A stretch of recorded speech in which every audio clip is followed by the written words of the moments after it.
है। तो इस तरह उसमें अलग अलग कैटेगरी होती है। तो ये बिजनेस क्लास वाली जो कैटेगरी थी सीट की, उसमें चींटियां पाई गई। उस चींटी पाए जाने के बाद फ्लाइट क्या हो गया, डिले हो गया। अब बढ़ते हैं, ये नई दिल्ली का न्यूज है। Air India's Delhi London flight, India's लिखा है देखो, एयर इंडियाज, इसको पढ़ेंगे का वाला ना, एयर इंडिया का दिल्ली लंदन वाला फ्लाइट। अब कामा मिल गया देखो। अब ये फ्लाइट की विशेषता, व्हिच से भी पता चल रहा विशेषता होगा, कामा से भी, दोनों तरीके वही बता रहे हैं कि ये फ्लाइट की विशेषता है।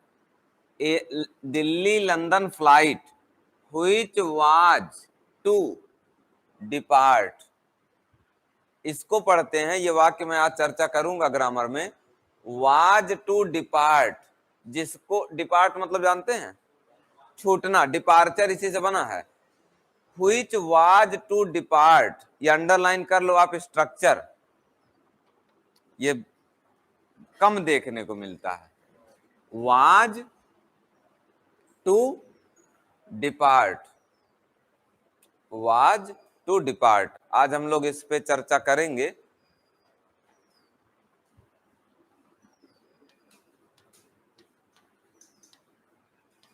और ये कैसे पढ़ेंगे आप, व्हिच वाज टू डिपार्ट, जो छूटने वाला था, जो छूटने वाला था।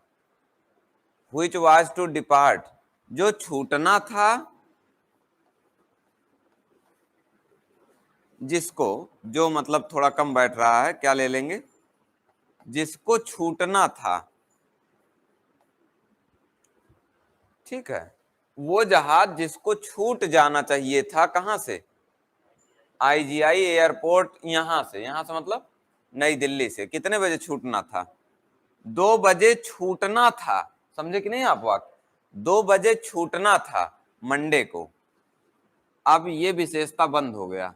समझे कि नहीं आप क्या कह रहा, एयर इंडिया का दिल्ली लंदन वाला फ्लाइट जिसको 2 बजे कहां से छूटना था, आईजीआई एयरपोर्ट से छूटना था, मतलब उसका टाइम था 2 बजे का, छूटना था।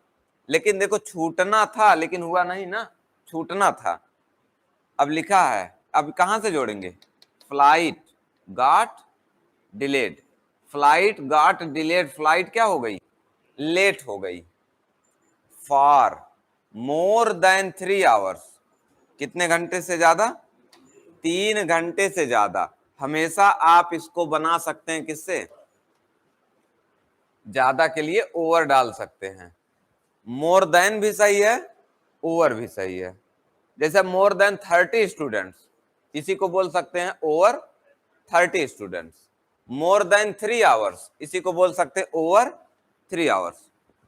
तो फ्लाइट लेट हो गई फॉर मोर देन 3 आवर्स, 3 घंटे से ज्यादा के लिए।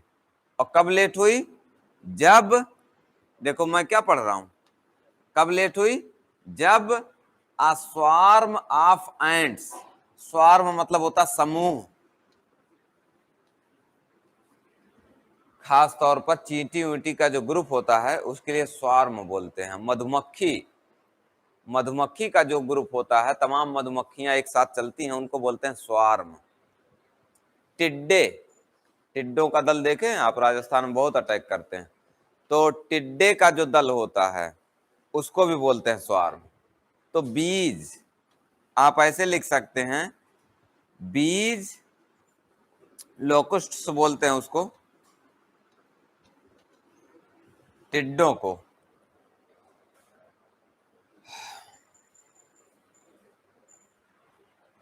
या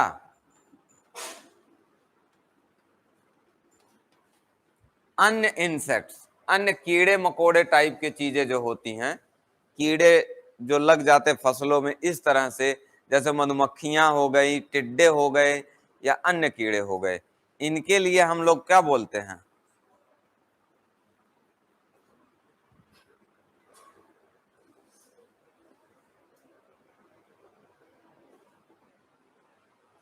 ये आपका पूछा जाता अलग से, वन वर्ड सब्स्टिट्यूशन नाम से एक चीज आता है एसएससी में, उसमें ये सब पूछा जाता है कि मधुमक्खियों के समूह को क्या कहते हैं, तो आप लिख देंगे स्वार्म कहते हैं। टिड्डों के समूह को क्या कहते हैं, स्वार्म। और कीड़े मकोड़े हों उनके समूह को भी स्वार्म कहते हैं। अच्छा, जैसे शेर है लायन, तो उसका प्राइड होता है। शेरों का जो समूह होता है उसको प्राइड बोलते हैं। सबका अलग अलग होता है, तो वो बाद में हम लोग जैसा आएगा चर्चा करेंगे। आज ये आ गया तो आप जान लो। अच्छा, एक और चीज है कि ये जो एंट्स है ना, लिखा तो है स्वार्म, लेकिन आप देखोगे मैंने लिखा नहीं इसमें, एंट मैंने नहीं लिखा, क्योंकि एंट के लिए थोड़ा ज्यादा सटीक अगर बात करें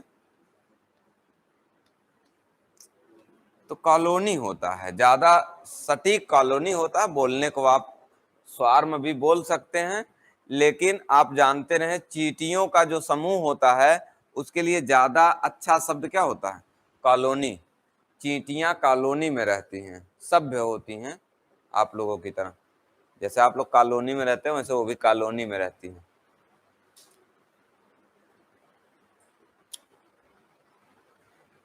इसमें आप इन्हीं तीन को रटना, ठीक, कि मधुमक्खी का जो समूह है, टिड्डों का या अन्य कीड़ों का स्वार्म। चींटियों के लिए स्वार्म भी बोल सकते हैं, लेकिन प्रथम दृष्टया प्रथम प्रेफरेंस आप देंगे कॉलोनी को।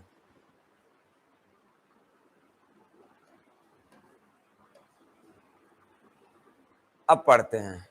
फ्लाइट लेट हो गई 3 घंटे से ज्यादा जब अ स्वार्म ऑफ एंट्स, ध्यान देना ये वाज लगा है, यहां से वर्ब वाला चीज शुरू हुआ। अब वर्ब वाली चीज के पहले जो मैंने अंडरलाइन किया है इसी में क्या है, सब्जेक्ट है, इसी में, यही तो होगा। लेकिन आप ध्यान दोगे इसमें दो चीजें लिखी हैं, एक तो लिखा स्वार्म, एक लिखा है एंट्स। अब जो पहले लिखा होता है ना, अ स्वार्म ऑफ एंट्स, चींटियों का एक समूह, तो ये जो पहले आपका लिख दिया जाता है और बाद में किससे जोड़ते हैं आप, प्रेपोजिशन से। जैसे यहाँ किससे जुड़ा है, ऑफ से। तो ये आप एक चीज वहां पे वो कर लो, आज मैं हल्का चर्चा कर दे रहा हूं कि थोड़ा सा अलग से आप इसको नोट कर लो। नोट क्या कर लो, आप ऐसे करो कि ऐसे लिखोगे आप सब्जेक्ट, ठीक, और यहां लिखोगे वर्ब। वर्ब आप पहचान जाओगे वर्ब कहां से शुरू है। तो ये जो सब्जेक्ट वाला हिस्सा है इसमें इसमें कई नाउन हो सकते हैं, 2-3 नाउन आ जाते हैं। जैसे अभी अभी का केस कल भी मैंने एक दिखाया था, यही केस ले लो, चींटियों का समूह। अब सब्जेक्ट चींटियां है कि समूह है, तो ये समझने के लिए आप एकदम सिंपल रूल होता है, ये प्रेपोजिशन जानते हो, of, on, at, in, above, below, under, from, with, ये छोटे छोटे क्या होते हैं, प्रीपोजिशन होते हैं। इनको बोलते हैं हम लोग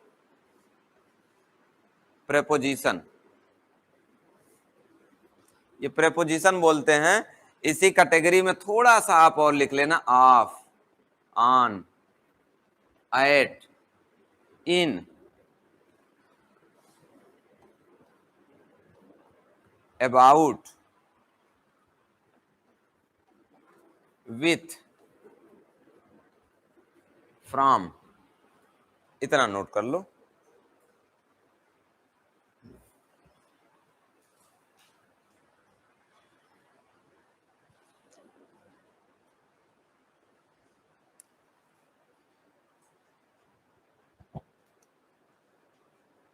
कुछ तो पढ़े ही होंगे यार, 8 तक 10 तक बचपना में, कुछ थोड़ा मोड़ा ये प्रेपोजिशन होता है। देखो मैं उतना मान के चलता हूं जितना लगभग मैं मानता हूं कि मुझे पढ़ाया गया था, मैं मान के चलता हूं उतना लगभग हर स्कूल में पढ़ा दिया जाता है। थोड़ा बहुत आन मतलब पर ऐसे बताया जाता है, इन मतलब में,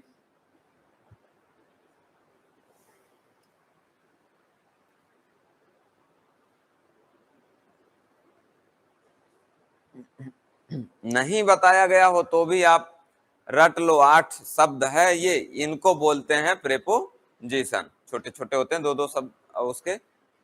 अब होता क्या है, रूल, रूल पे चर्चा करें, लिख लिया आप लोग। देखो अब रूल क्या होता है कि ये जो आपका प्रेपोजिशन, देखो ये नाउन, ये नाउन, आप इतना तो जान गए, यहां हिस्सा कौन सा वाला है, सब्जेक्ट वाला।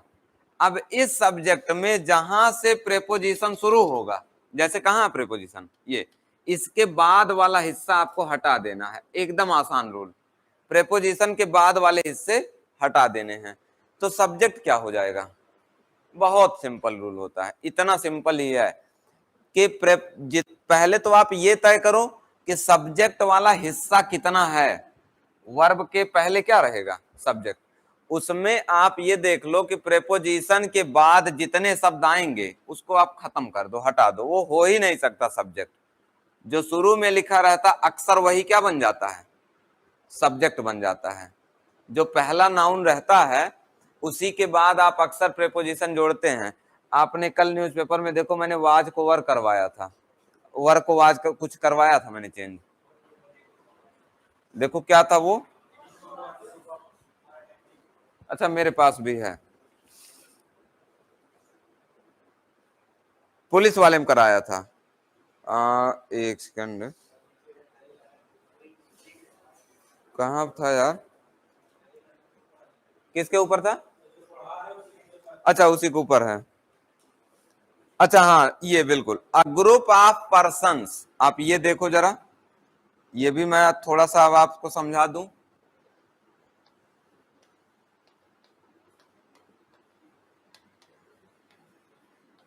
अ ग्रुप ऑफ पर्सन्स वर, कम से कम ये तो जान जाओगे ये यहीं से वर्ब शुरू है, वाज वर, और यहां से वर्ब शुरू है। तो अगर मैं बोलूं कि सब्जेक्ट कहां है, तो आप बोलेंगे इसी में है सब्जेक्ट। वर्ब के पहले वाला हिस्सा क्या हुआ, सब्जेक्ट। अब इसमें भी, क्योंकि ये भी नाउन होता है और ये भी नाउन होता है, तो इसमें ये आपको दिख रहा होगा एक है, और ये क्या है, कई सारे हैं। तो ये किसके हिसाब से लगेगा, तो ये तय करने के लिए, क्योंकि अगर इसके हिसाब से लगाओगे तो वाज लगेगा, और इसके हिसाब से लगाओगे तो वर लगेगा। तो अब रूल बहुत सिंपल है कि प्रेपोजिशन के बाद वाला हिस्सा खत्म, एकदम सिंपल। तो बचा क्या, ग्रुप, और ग्रुप कैसा है, एक ग्रुप। तो एक ग्रुप है तो इसलिए यहां पे वर नहीं होगा, क्या होगा, वाज होगा। इसीलिए मैंने कल उसको क्या करवा दिया था, वाज करवा दिया था।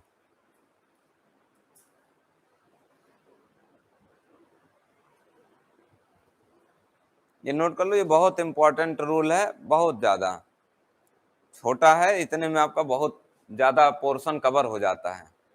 इससे कम से कम 8-10 रूल बाद में जब ग्रामर पे चर्चा करेंगे, 8-10 रूल कवर होता है, जो लोग रटे होते हैं बहुत सारे रूल।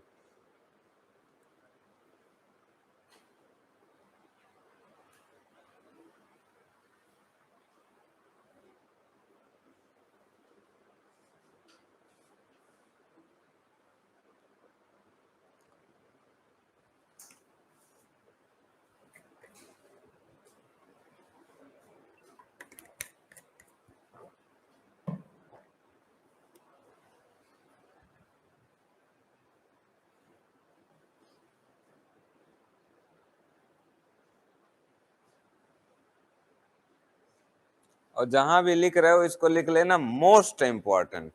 ये इंग्लिश का जो मुझे लगता है सबसे इंपॉर्टेंट पॉइंट है। आप पढ़ेंगे 7 महीना, लेकिन मैं बता दूं ये सबसे इंपॉर्टेंट पॉइंट यही है मेरे दृष्टिकोण से। अगर आप ये तरीका जान गए तो आपके लिए आगे बहुत आसान रहेगा।